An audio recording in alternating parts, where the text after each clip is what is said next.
Cette note est enregistrée le 6 octobre 2016.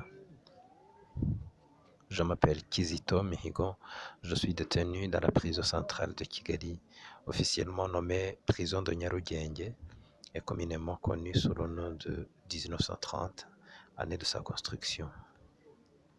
Au mois d'avril 2014, après avoir composé et sorti une chanson chrétienne, j'ai été enlevé, détenu et accusé de complot et conspiration contre le pouvoir en place et le président de la République.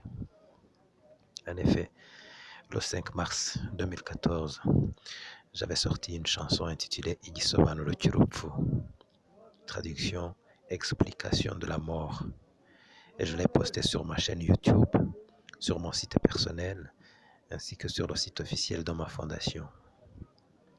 Dans les jours suivants la sortie de cette chanson, j'ai subi des insultes, des menaces et des messages me prévenant que quelque chose de mauvais allait m'arriver. J'ai aussi été contacté à plusieurs reprises par des officiels gouvernementaux, dont le ministre de la Culture, le chef de la CID, Criminal Investigation Department, le chargé de la culture au ministère de la Défense, le secrétaire exécutif de la Commission nationale de lutte contre le génocide, CNLG, ainsi que la présidence de la République. En effet, le 17 mars 2014, lors de son discours pendant les cérémonies de collation de grade aux officiers de police, le président Kagame avait déclaré que, je cite, « Je ne suis pas un chanteur pour faire plaisir aux ennemis du pays ». Le 1er avril 2014, ce soir, j'ai été invité par la directrice de cabinet du président et le rendez-vous a eu lieu dans les bureaux du président du Sénat. L'actuel président du Sénat, à l'époque, il était vice-président du Sénat. Tous les deux m'ont dit que le président n'avait pas aimé ma chanson et que je devais lui demander pardon dans une lettre et que je devais aussi demander pardon à la population qui avait été soi-disant choquée par ma chanson. Lors de ce rendez-vous, j'ai essayé d'expliquer en vain que ma chanson n'avait pas été composée pour faire du mal à qui que ce soit, mais que c'était un message chrétien qui apprenait aux gens le pardon, la compassion et la réconciliation. La directrice de cabinet et le vice-président du Sénat m'ont dit que si je ne faisais pas ce qu'ils m'avaient dit, j'étais mort. Alors j'ai fait ce qu'il m'avait dit, à savoir demander pardon au président dans une lettre et demander pardon à la population à travers les médias. La directrice de cabinet m'avait rassuré que, après avoir fait ce qu'il m'avait demandé, il n'y avait plus de problème outre mesure. Mais le 6 avril 2014, entre 10h et 11h du matin, lorsque j'étais en voiture avec mon chauffeur, arrivé dans les feux rouges sur la route entre le siège du Parlement et le siège de RDB, RDB c'est Rwanda Development Board, une personne m'a surpris et a ouvert brutalement la porte de ma voiture et qui n'était pas bloquée. C'était un officier de police en fait que je connaissais. Il m'a obligé de quitter ma voiture et de monter la sienne. Je suis monté dans sa voiture et sa voiture était conduite par un autre officier que je connais aussi. Il m'a confisqué mon téléphone tout de suite et il me disait qu'on allait voir un de leurs supérieurs qui voulait me rencontrer. Mais on n'est pas allé voir ce supérieur-là, en fait. En revanche, nous avons fait plusieurs tours dans la ville de Kigali pendant plusieurs minutes et j'ai fini par être amené au centre de police de Gikondo, communément appelé chez Gachinya. Je suis resté chez Gachinya pendant au moins 30 minutes, assis dans une salle de conférence, sans que personne ne me demande quoi que ce soit. Et quand j'essayais de poser des questions, on ne me répondait pas. J'ai été ensuite remis dans la voiture et nous nous sommes dirigés vers Kijukiro. Au cours du chemin vers Kijukiro, nous avons été rejoints par deux personnes habillées en civil. Ils sont montés dans notre voiture et l'un s'est assis à ma gauche et l'autre à ma droite. La voiture a ensuite continué vers la forêt de Nyanza. Nyanza, c'est une localité située dans la banlieue de Kigali, vers Bugesera.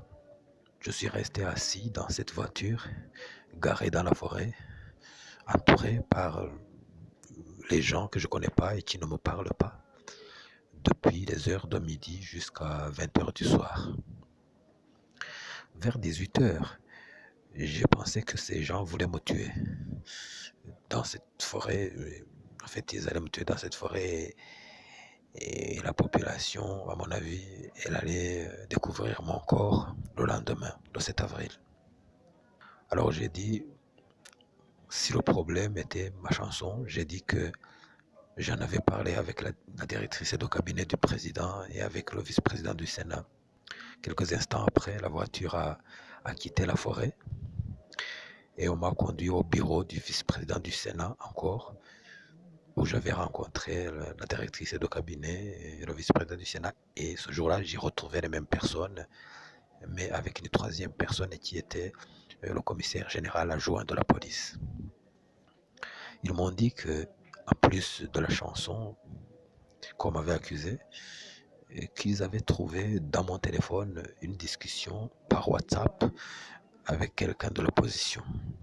Et c'était vrai, en fait. J'avais eu une conversation avec quelqu'un de l'opposition et dans cette conversation où on critiquait le gouvernement, on critiquait vraiment fortement le gouvernement. Et je savais que le gouvernement rwandais n'aime pas ça. Mais pour moi, ce n'est pas un crime de critiquer le gouvernement. Soit. Lors de cette deuxième rencontre dans le bureau du vice-président du Sénat, j'ai été insulté donc, par les trois personnes et menacé de mort. J'ai demandé pardon et on m'a dit que je devais continuer à demander pardon, mais que cette fois-là, il n'était pas sûr si le pardon allait m'être accordé. J'ai ensuite été remis en voiture et on m'a mis un sac noir sur la tête, un sac qui me couvrait la tête. La voiture roulait, mais je ne pouvais pas savoir où on allait. Quelques minutes après, je me suis retrouvé dans une chambre avec un lit, une chambre dans une maison d'habitation, et j'y suis resté pendant 9 jours. J'étais menotté jour et nuit. Je mangeais une fois par 2 jours, une fois dans 2 jours. Jusqu'au jour où je vous parle, je ne sais pas encore où se trouve cette maison, car on me couvrait la tête avant d'y entrer et avant d'y sortir. Dans cette maison, j'ai subi beaucoup d'interrogatoires très musclés. Le 10 avril, par exemple, c'est-à-dire 4 jours après mon enlèvement, j'ai été amené dans le bureau du commissaire adjoint de la police, Dan Munyuza. J'ai été battu par les officiers de police qui étaient là.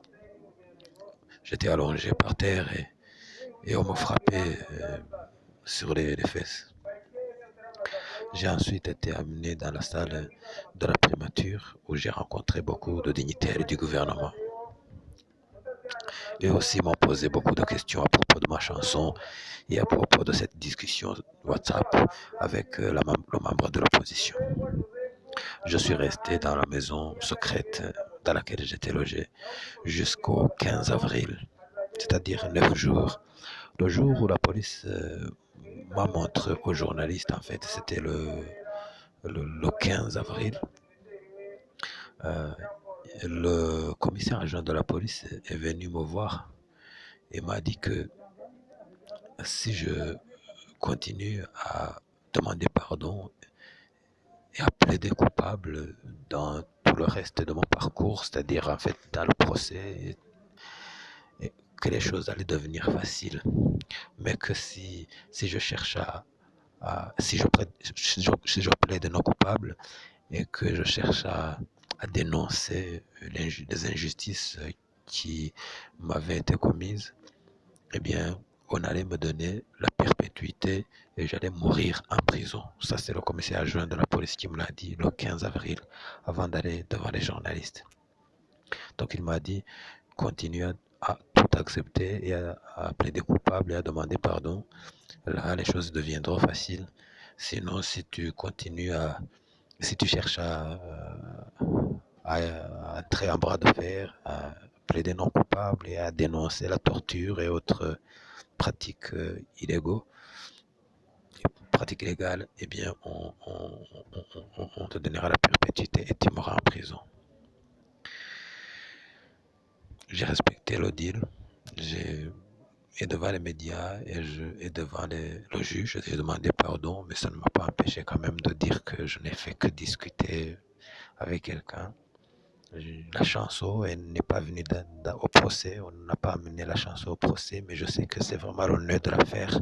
C'est pour cette chanson que j'avais été arrêté, même si on n'avait pas trouvé cette conversation, j'allais rencontrer des problèmes avec. J'avais déjà commencé à connaître des problèmes à cause de cette chanson.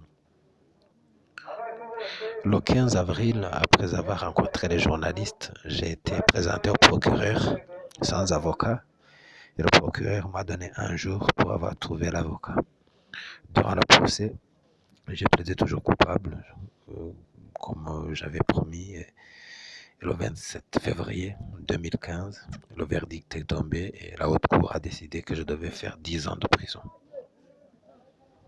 Tous les crimes qu'on m'accusait, il a dit que j'étais coupable de tous les crimes sauf la complicité dans le terrorisme. Ça, je n'ai pas été coupable de ça. Dans les 30 jours qui ont suivi le verdict, j'ai fait appel à la Cour suprême et j'attends toujours la convocation de la Cour. J'aimerais vous citer quelques noms des personnes que j'ai rencontrées pendant tout ce chemin de croix. Le ministre de la Culture s'appelait Potem Itali. Le chef de la CID s'appelait Théos Badeghe. Le chargé de la Culture au ministre de la Défense s'appelait Gérard Nyirimanzi. La directrice de cabinet du président s'appelle Inès Mambara. Le vice-président du Sénat s'appelait Bernard Makuza. Il est actuellement le président du Sénat. L'officier qui m'a enlevé, qui est entré brutalement dans ma voiture, c'était le Chief Inspector of Police, Athanase Ruganinwari. Son collègue s'appelait Aphrodis. Le commissaire général adjoint de la police, c'est Dan Munyuza. Mon chauffeur à moi s'appelait Gérard Nawangundi. Et le secrétaire exécutif de la CNLG, la Commission nationale de lutte contre le génocide, s'appelait Jean de Dieu Mucho. Pendant la détention illégale, j'ai aussi rencontré le général James Kabarebe, le général Freddy Bingira, le général Jacques Nziza, le général Karenzi Karake, le docteur Jean-Pierre Dusingizemungu, le président d'Ibuka, le businessman Gatera Egide et beaucoup d'autres. Pour moi, ce que je peux dire comme commentaire, c'est que mon procès est un procès très très politique, avec des preuves fabriquées. Par exemple, mes co-accusés, je ne les connaissais pas vraiment. Je ne connaissais que Cassien en tant que journaliste, mais les autres, je ne les connaissais pas. Je trouve qu'il n'y a pas du tout de connexité dans nos cas, mais il fallait que ces co-accusés viennent pour que je sois coupable. Et l'un d'entre eux, celui qui s'appelle Jean-Paul, l'a dit devant le juge. Il a dit que la police l'a torturé en essayant de le convaincre, en lui disant que il faut qu'il plaide coupable pour que Kizito soit coupable. Il a dit ça devant le juge lors du procès dans le fond. Je trouve que c'est un procès politiquement motivé et avec des charges fabriquées et dans lequel la procédure pénale n'a pas été respectée et avant lequel il y a eu beaucoup de pratiques illégales, de la torture, des détentions illégales, l'enlèvement, non pas l'arrestation, mais l'enlèvement parce que normalement, quand tu es arrêté, on te dit pourquoi tu es arrêté, on te montre un mandat, etc. Mais ça n'a jamais été le cas dans notre dossier. Merci.